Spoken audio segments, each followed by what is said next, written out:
हाँ स्टूडेंट, आप सभी के हमारे यूट्यूब चैनल के एक नए वीडियो में स्वागत है। तो स्टूडेंट, आज के इस वीडियो में हम लोग पढ़ेंगे यूपी पॉलिटेक्निक 24 का जो चैप्टर नंबर 3 है, जिसका केमिस्ट्री का चैप्टर नंबर 3 है, जिसका नाम है रासायनिक संयोग के नियम। तो आज की इस क्लास में हम लोग पढ़ेंगे रासायनिक के संयोग के नियम। तो स्टूडेंट, जैसे कि हम लोग चैप्टर 1 और चैप्टर 2 केमिस्ट्री में हम लोग पढ़ चुके हैं। मैं आपको हर एक क्वेश्चन, हर एक थ्योरी बता दिया है। तो आज की इस वीडियो में सिर्फ हम लोग चैप्टर नंबर 3 का जो भी थ्योरी आएंगी, हम लोग उन थ्योरी को रिवीजन करेंगे। तो चलिए हम लोग सबसे पहले आज की इस वीडियो में आज की थ्योरी से हम लोग स्टार्ट करते हैं। स्टूडेंट, वीडियो को स्टार्ट करने से पहले आप लोग एक बार वीडियो को लाइक और शेयर कर दीजिए। फटाफट जल्दी करिए, लाइक और शेयर जल्दी करिए। और अभी तक चैनल को सब्सक्राइब नहीं किए तो चैनल को ज़रूर सब्सक्राइब कर लें और बेल आइकन को दबाकर नोटिफिकेशन को ऑन कर दें, ताकि आपको पॉलिटेक्निक के 24 से इंट्रेंस एग्जाम से कोई भी सटीक वीडियो आए, सबसे पहले आपको उसका नोटिफिकेशन मिल जाए। और आप लोग अभी तक हमारे टेलीग्राम चैनल और व्हाट्सअप ग्रुप पे ज्वाइन नहीं हुए हैं तो जाके अभी तुरंत ज्वाइन हो जाए, जिसका लिंक मैं वीडियो के डिस्क्रिप्शन बॉक्स में दे दिया हूँ। आप लोग वहाँ से जाके ज्वाइन हो जाएंगे। तो चलिए अब हम लोग वीडियो को बिना लेट के स्टार्ट करते हैं। तो सबसे पहले एक बार मैं आपको बता देना चाहता हूँ कि ये चैप्टर नंबर 3 है केमिस्ट्री का, जिसका नाम है रासायनिक संयोग के नियम। तो जिसे इसे आप कहते हैं लॉ ऑफ केमिकल कॉम्बिनेशन, ठीक है। इसे इंग्लिश, लेकिन इंग्लिश में आप अगर जब इंटर एग्जाम में बैठते हैं तो जो आपका पेपर है इंग्लिश और हिंदी दोनों में आता है। आप जिस तरह में देना चाहते हैं उस तरह के आप दे सकते हैं। तो चलिए हम लोग आज की पहली थ्योरी को हम लोग स्टार्ट करते हैं। देखिए, जो हम लोग का चैप्टर नंबर 3 की जो पहली हेडिंग है, आप लोग कॉपी और पेन लेकर बैठेंगे और आप लोग नोट करते हुए साथ साथ में चलेंगे, ताकि आपको, देखिए मैं आपको बार बार बोल रहा हूँ कि आप लोग एक फेयर कॉपी बनाइए और उसको नोट्स डाल के इसको लिखिएगा, क्योंकि आपको बार बार अभी रिवीजन करना पड़ेगा। अब आप अगर मान लीजिए एक बार पढ़ेंगे तो भूल जाएंगे, इसलिए जब कॉपी पे नोट किए रहेंगे तो उसको बार बार रिवीजन करते रहेंगे तो आप उसे भूलेंगे नहीं। तो चलिए हम लोग अब वीडियो को स्टार्ट करते हैं। देखिए, सबसे पहले जो हम लोग का आज की थ्योरी है, द्रव्यमान संरक्षण या द्रव्य की अनिश्चितता का नियम। क्या है? अनिश्चितता का नियम हम लोग पढ़ेंगे। तो आप लोग हेडिंग डालिए, द्रव्यमान संरक्षण या द्रव्य की अनिश्चितता का नियम। हो गया है। अब हेडिंग लगा के लिखेंगे कि इस नियम को सर्वप्रथम रसायन वैज्ञानिक लावोसे लावोसेनवा ने प्रतिपादन किया था। कौन किए थे? लामोसवा ने प्रतिपादन किया था। बाद में लेवेसिए इस नियम की पुष्टि की। क्या है? जो बाद में इस नियम की पुष्टि किसने की थी? लेवेसियो नामक वैज्ञानिक की थी। इस नियम के अनुसार द्रव्य अविनाशी है, अर्थात द्रव्य को ना तो उत्पन्न किया जा सकता है और ना ही इसका विनाश किया जा सकता है। अब देखिए, आपको इसमें कहा गया है द्रव्य को ना तो, देखिए द्रव्य को ना तो उत्पन्न किया जा सकता है और द्रव्य को ना तो ही उत्पन्न विनाश किया जा सकता है, ठीक है। अतः किसी भी रासायनिक अभिक्रिया में परिवर्तन के उपरांत भी द्रव्य का कुल द्रव्यमान उतना ही रहता है जितना अभिक्रिया से पूर्व था। अब आपको समझ में आया कि नहीं आया? देखिए, अतः किसी भी रासायनिक अभिक्रिया में परिवर्तन के उपरांत,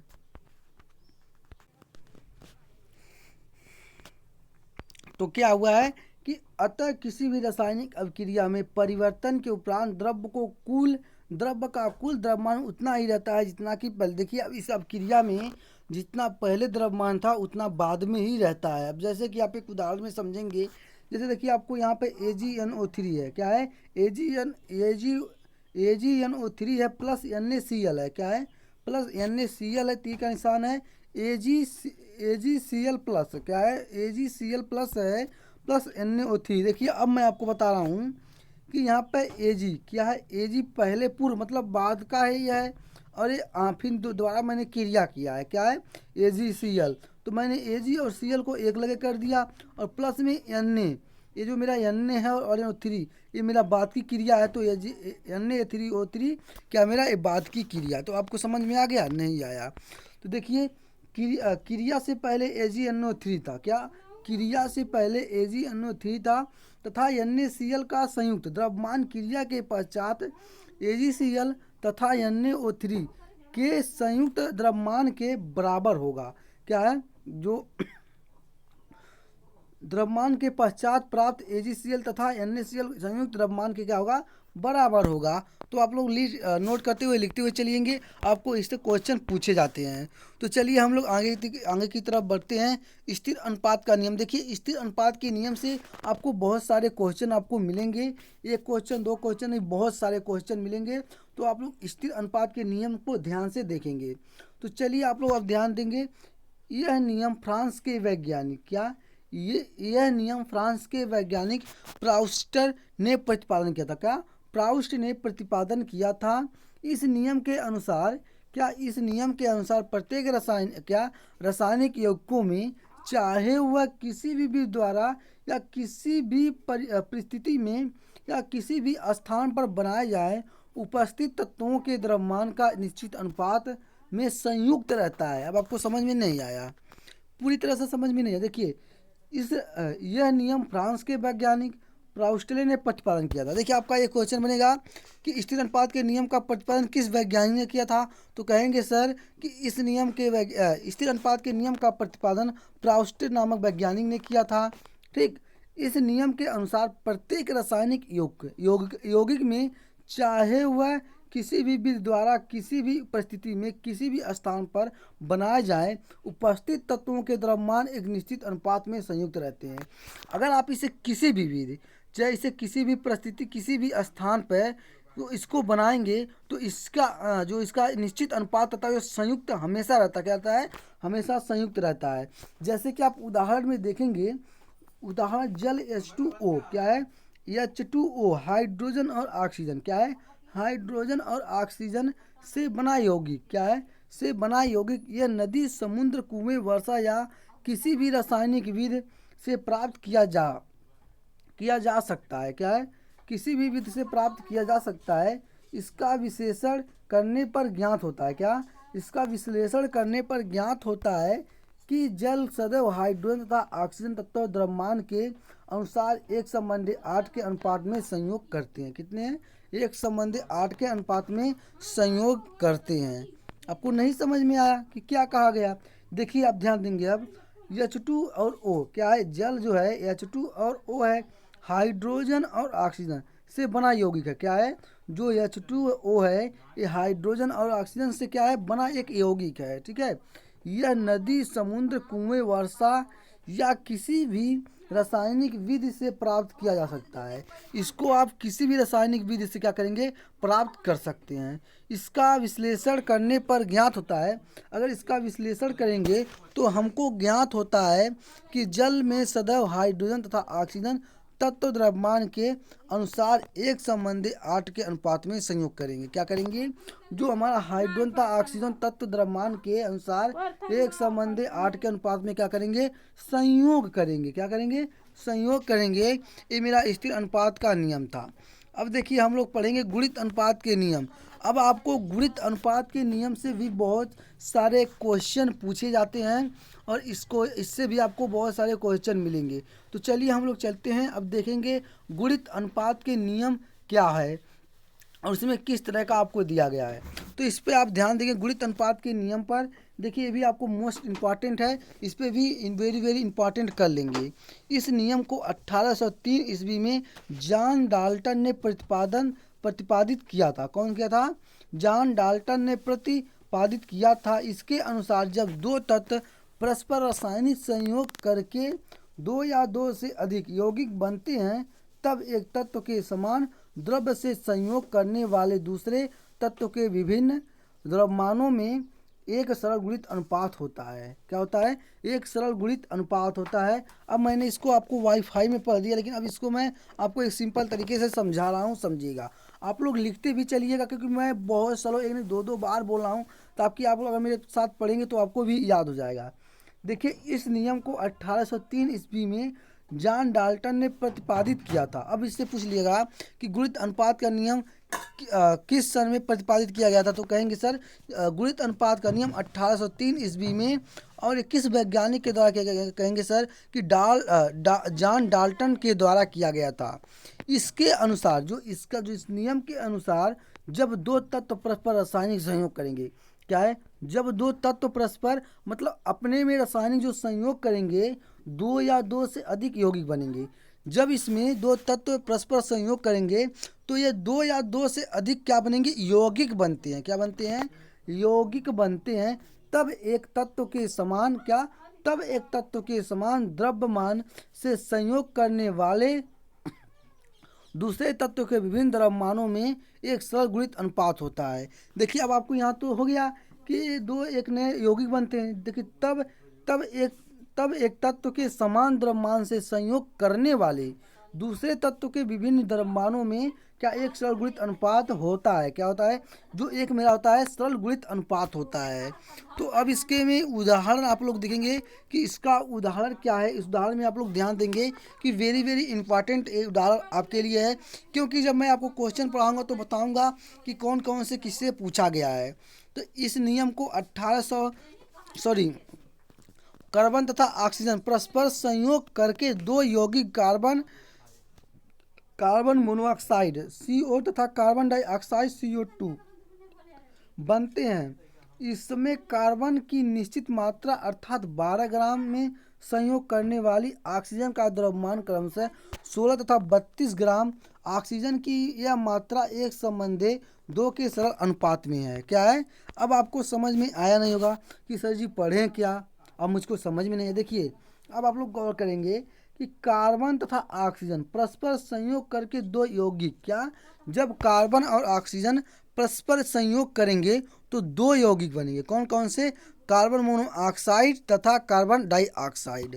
तो CO और CO2 कौन से दो यौगिक बनते हैं, कौन कौन से, कार्बन मोनोऑक्साइड और कार्बन डाइऑक्साइड। ठीक है, इसमें कार्बन की मात्रा निश्चित है। क्या है, इसमें कार्बन की निश्चित मात्रा कितनी है, 12 ग्राम है। जो इसमें जो कार्बन है मेरा 12 ग्राम निश्चित मात्रा है से संयोग करने वाली ऑक्सीजन का द्रव्यमान क्रमशः, और जिसमें जो ऑक्सीजन से आप संयोग करा रहे हैं तो कितना 16 तथा 32 ग्राम है।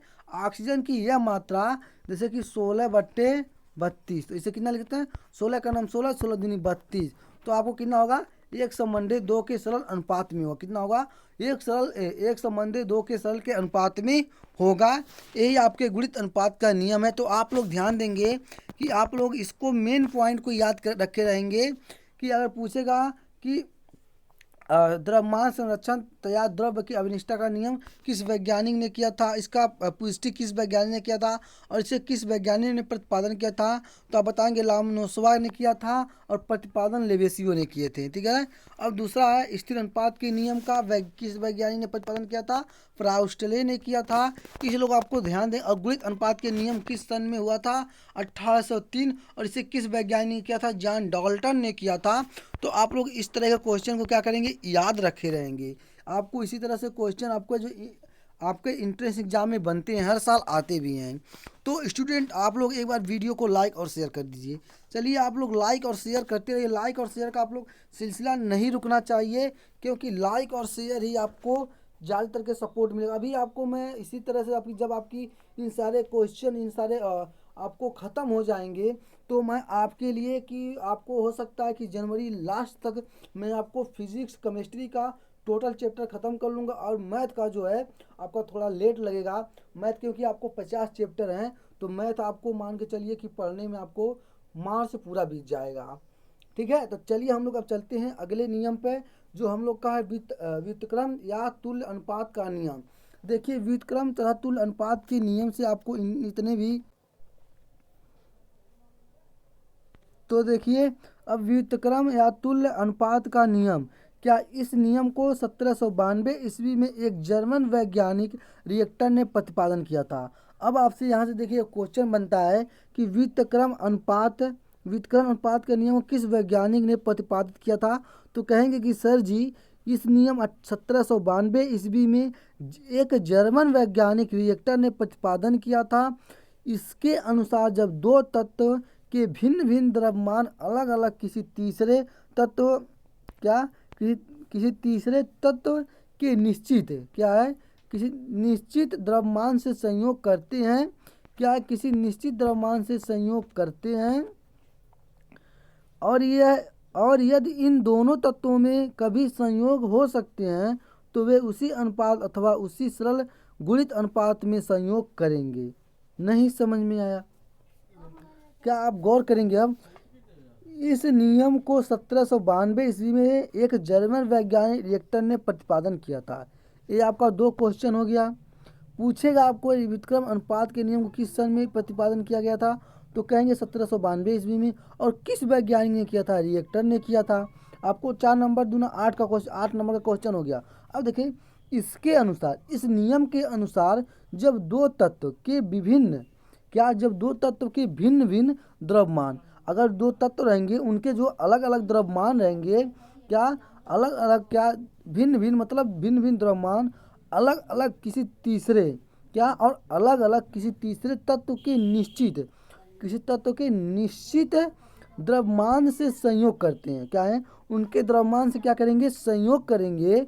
और यदि इन दोनों तत्वों में किसी संयोग हो सके, क्या है? यदि इन दोनों तत्वों में कभी संयोग हो सके, तो वे उसी अनुपात में तो जो तत्व हैं उसी अनुपात में अथवा इसके सरल गुणित अनुपात में संयोग करके, जिसमें वे तीसरे तत्व एक निश्चित द्रव्यमान से संयोग करेंगे। अब आप लोग गौर करेंगे, इसमें आपको जो भी कहा गया है उसमें देखेंगे कि इसके सरल गुणित अनुपात से संयोग करेंगे, जिसमें वे तीसरे तत्व के एक निश्चित द्रव्यमान से संयोग करते हैं। क्या है? एक निश्चित अनुपात से क्या करेंगे? संयोग करेंगे। आप लोग गौर करेंगे। अब चलिए हम लोग चलते हैं इसके उदाहरण पे और देखते हैं इसका उदाहरण हमसे क्या पूछा गया है। देखिए, उदाहरण में कहा गया है कि उदाहरण कार्बन हाइड्रोजन से संयोग करके मीथेन तथा ऑक्सीजन से संयोग करके कार्बन डाइऑक्साइड बनता है। अब आप लोग इस उदाहरण पे गौर करेंगे। कार्बन हाइड्रोजन से संयोग करके मीथेन तथा ऑक्सीजन से संयोग करके कार्बन डाइऑक्साइड बनता है। क्या करेंगे? देखिए, कार्बन हाइड्रोजन से संयोग करके मीथेन बनता है। क्या बनता है? अगर कार्बन और हाइड्रोजन का इसमें संयोग कराएंगे तो क्या बनेगा? मीथेन बनेगा। और तथा ऑक्सीजन से संयोग करके कार्बन डाइऑक्साइड बनता है। अगर ऑक्सीजन से संयोग कराएंगे तो क्या बनेगा? कार्बन डाइऑक्साइड बनता है। इन यौगिकों में कार्बन के निश्चित, क्या है? जो इन यौगिक हैं, इनमें कार्बन का निश्चित द्रव्यमान अर्थात 12 ग्राम, द्रव्यमान अर्थात 12 ग्राम से संयोग करने वाले हाइड्रोजन एवं ऑक्सीजन तत्वों के द्रव्यमान, इसमें जो आपको 12 ग्राम संयोग करने वाले हाइड्रोजन एवं ऑक्सीजन तत्वों के द्रव्यमान में 4 संबंधी 32 या 1 संबंधी 8 के अनुपात है। कैसे? जैसे कि 4/32 है, 4 कलम 4, 8 चौक 32 है। कितना है? 8 चौक 32। तो आपको 1 संबंधी 8 के अनुपात में है। तब जब हाइड्रोजन एवं ऑक्सीजन संयोग करके जल बनते हैं, जब हाइड्रोजन एवं ऑक्सीजन संयोग अपने में करेंगे तो क्या बन जाएंगे? वे जल बनते हैं। तो जल में हाइड्रोजन तथा ऑक्सीजन 1:8 के अनुपात में होते हैं। क्या होते हैं? 1:8 के अनुपात में होते हैं। आपको समझ में नहीं आया? देखिए, जब आप कार्बन और हाइड्रोजन से संयोग करेंगे तो मीथेन बनेगा, और उसके बाद ऑक्सीजन से संयोग कराएंगे तो आपको कार्बन डाइऑक्साइड बनता है। तो अब आपको समझ में आ गया है, ये तो चीज़ आपको क्लियर हो गई। इन यौगिकों में कार्बन के निश्चित द्रव्यमान, जो ये यौगिक आपके हैं कार्बन डाइऑक्साइड और ऑक्सीजन हैं, तो आपको इसमें जब इसमें आप कार्बन से निश्चित द्रव्यमान है, क्या है? 12 ग्राम है। कितना है? 12 ग्राम है। अगर 12 ग्राम से संयोग करने वाले हाइड्रोजन, अगर आप 12 ग्राम से किसी भी संयोग हाइड्रोजन में कराने वाले हैं एवं ऑक्सीजन तत्व के द्रव्यमान में 4 संबंधी 32 या 1 संबंधी 8 के अनुपात है, तथा जब हाइड्रोजन एवं ऑक्सीजन संयोग करके जल बनते हैं तो जल में हाइड्रोजन तथा ऑक्सीजन 1:8 के अनुपात में क्या होते हैं? 1:8 के अनुपात में होते हैं। तो ये आपको अब इतना जो था थ्योरी, बस थ्योरी है। अब आपको इसमें से कुछ मोस्ट इम्पॉर्टेंट आपके क्वेश्चन है इसमें बताए जाएंगे। अब आपको इस पे ध्यान देंगे। लुस्का गैसीय आयतन संबंधित नियम। आपको इस नियम पर ध्यान देंगे। आपको पॉइंट नंबर 1 लिखेंगे। पॉइंट नंबर 1 में लिखेंगे समान ताप एवं दाब पर स्थिर, सॉरी समान ताप एवं समान दाब, सॉरी यार, समान ताप एवं दाब पर यदि गैस एक दूसरे से क्रिया करके क्रियाफल भी गैस हो तो क्रियाकारी तथा क्रियाफल गैस के आयतनों में सरल अनुपात होगा। क्या होगा? सरल अनुपात होगा। अब समझ में नहीं है, देखिए समान ताप एवं दाब पर यदि गैसें एक दूसरे से क्रिया करेंगी, जैसे मान लीजिए आपको कोई एक समान ताप है और समान एक दाब है, ठीक है। यदि इन गैसों एक दूसरे से जब क्रिया करेंगी, जब जो गैस हैं इन जब ये दोनों एक दूसरे से क्या करेंगी? क्रिया करेंगी, या क्रियाफल भी गैस हो, या जो क्रियाफल भी आए वो क्या हो? ये आपका ऑक्सीजन मतलब गैस हो, तो क्रियाकारी तथा क्रियाफल गैसों के आयतनों में सरल अनुपात होता है। तो क्रियाकारी तथा क्रियाफल गैसों के आयतनों का क्या है? सरल अनुपात है। तो अब आप देखेंगे इसमें क्या करेंगे, इसके उदाहरण देखेंगे। N2 प्लस क्या, N2+3H2, और आप इसमें जब कराएंगे ऑक्सीजन तो देखिए आपको 2N2NH3 क्या है? इसमें एक आयतन है, इसमें 3 आयतन है और इसमें क्या है? 2 आयतन है। समझ में आया कि नहीं आया? देखिए आपको इसमें एक आयतन है और इसमें 3 आयतन है और इसमें क्या है? 2 आयतन है। जब आपके इसमें 2 आयतन है तो अब देखेंगे, कहेंगे कि सर यहाँ एक आयतन नाइट्रोजन, 3 आयतन हाइड्रोजन से क्रिया करके 2 आयतन अमोनिया बनता है। क्या बनता है? अमोनिया बन रहा है। अब इसमें देखिए जब आप एक आयतन नाइट्रोजन से और 3 आयतन हाइड्रोजन से क्रिया कर रहे हैं तो आपको क्या यहाँ पे बन रहा है? ये आपका क्या बन रहा है? ये आपका अमोनिया बन रहा है। क्या बन रहा है? ये आपका क्या बन रहा है? ये आपका क्या बन रहा है? ये आपका अमोनिया बन रहा है। तो अब आपको समझ में आ गया कि नहीं? पूरी अच्छे तरीके से डाउट आपका दूर हो गया होगा। तो चलिए अब हम लोग चलते हैं, कुछ महत्वपूर्ण तत्व हैं, इन महत्वपूर्ण तत्वों को हम लोग रिवीजन कर लेते हैं। उसके बाद स्टूडेंट हमारी जो थ्योरी थी, इसी का हम लोग को चैप्टर नंबर 3 की थ्योरी समाप्त हो जाएगी। उसके हम लोग अगले पार्ट में पढ़ने वाले हैं क्या, रासायनिक संयोग के नियम के जितने भी क्वेश्चन हैं हम लोग क्वेश्चन को देखेंगे। तो चलिए हम लोग अब चलते हैं महत्वपूर्ण तत्वों के तरफ। आप लोग लिखेंगे इंपॉर्टेंट फैक्ट। तो इंपॉर्टेंट तत्व लिखने के बाद आप देंगे, अब 1 हेडिंग डालेंगे नंबर 1, द्रव्य की अवनिष्ठता। क्या करेंगे?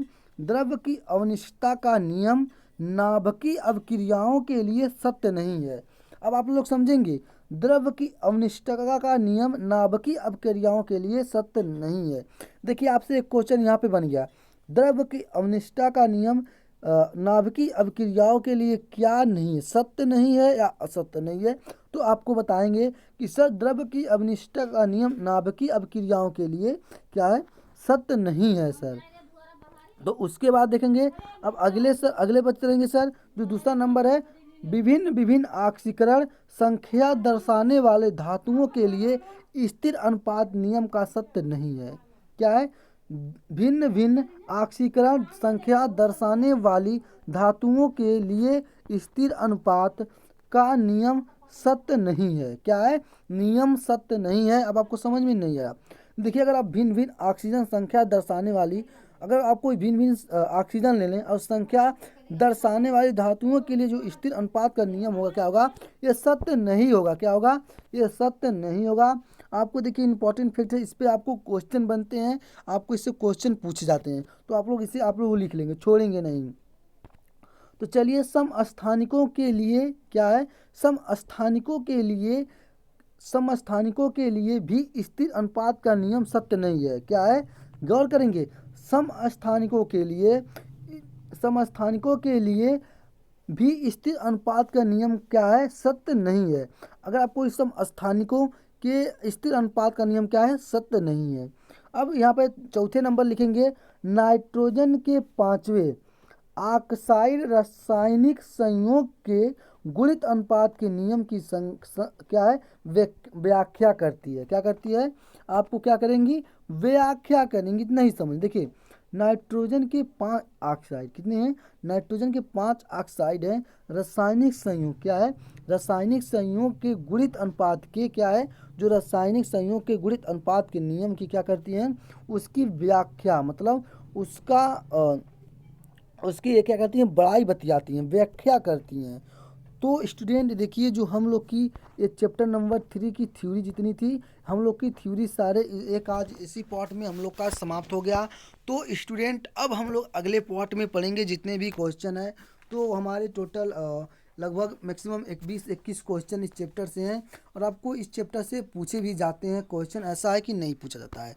तो स्टूडेंट आप लोग अभी तक चैनल को सब्सक्राइब नहीं किए हैं, तो इसी तरह के वीडियो पाने के लिए आप चैनल को सब्सक्राइब कर लें और बेल आइकन को दबाकर नोटिफिकेशन को ऑन कर दें, क्योंकि हमारे इस चैनल पे पॉलिटेक्निक 2024 की तैयारी पूरी हर एक ग्रुप, आपको डिप्लोमा इन फार्मेसी की क्लास भी आपको चलेगी। ये आपको 15 नवंबर के बाद से, लेकिन आपको बीच बीच में आपको क्वेश्चन मिलते रहेंगे। आपको मैथ वर्ग और बायोलॉजी वर्ग, लेकिन आपको जो फिजिक्स और केमिस्ट्री, जो बायोलॉजी और मैथ वर्ग के हैं, एक ही क्लास में होगी। और आप लोग जितने भी स्टूडेंट मैथ और फिजिक्स मतलब क्या डिप्लोमा इन फार्मेसी के स्टूडेंट हैं, जो मैथ और बायोलॉजी से करने चाहते हैं, तो वो सभी स्टूडेंट जो केमिस्ट्री और फिजिक्स की क्लास में अपने दोनों देखेंगे। लेकिन जो उनका मैथ और आपका जो आप लोग का मैथ है, इन स्टूडेंट का जो मैथ है, वो सभी स्टूडेंट अपने मैथ को उनके वनस्पति विज्ञान और जंतु विज्ञान,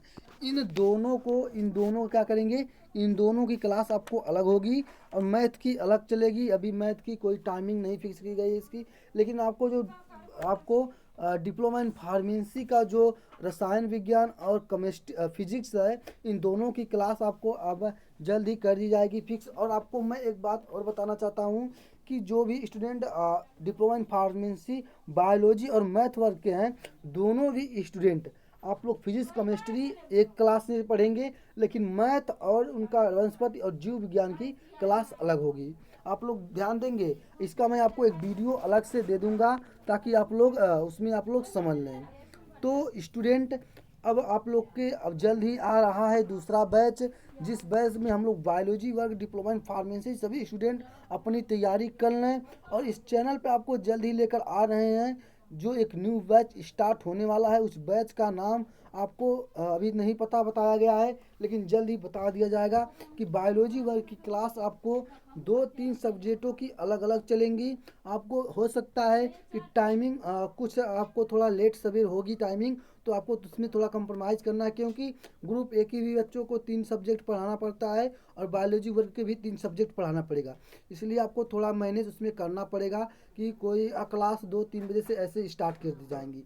तो स्टूडेंट अब हम लोग ग्रुप एक ही क्लास को हम लोग यहीं पे एंड करते हैं। और जो हम लोग की थ्योरी नंबर चैप्टर नंबर 3 की थ्योरी जितनी थी हम लोग पढ़ चुके हैं। अब अगले हम लोग पार्ट में पढ़ेंगे चैप्टर नंबर 3 का जितने भी क्वेश्चन सोल्यूशन है कर लेंगे। तो स्टूडेंट आप लोग एक बार वीडियो को लाइक और शेयर कर दीजिए, और अभी तक चैनल को सब्सक्राइब नहीं किए तो चैनल को ज़रूर सब्सक्राइब कर लें और बेल आइकन को दबाकर नोटिफिकेशन को ऑन कर दें। और वीडियो के डिस्क्रिप्शन बॉक्स में हमारे टेलीग्राम चैनल और व्हाट्सएप ग्रुप का लिंक दिया गया है, आप लोग वहां से जाके तुरंत ज्वाइन हो जाएं। जैसे क्लास एंड होगा उसका पीडीएफ आपको हमारे टेलीग्राम चैनल और व्हाट्सएप ग्रुप में ही मिलेगा। और जो भी स्टूडेंट जिसकी भी कोई भी जानकारी चाहिए, वो मेरे कॉन्टैक्ट नंबर पे कॉन्टैक्ट कर सकता है, 6306244452। इस नंबर से आप लोग जानकारी ले सकते हैं और आपको हर एक सटीक पॉलिटेक्निक से जानकारी दी जाती है। तो स्टूडेंट बस इस वीडियो में इतने ही, हम अगले वीडियो में मिलते हैं, तब तक के लिए गुड बाय।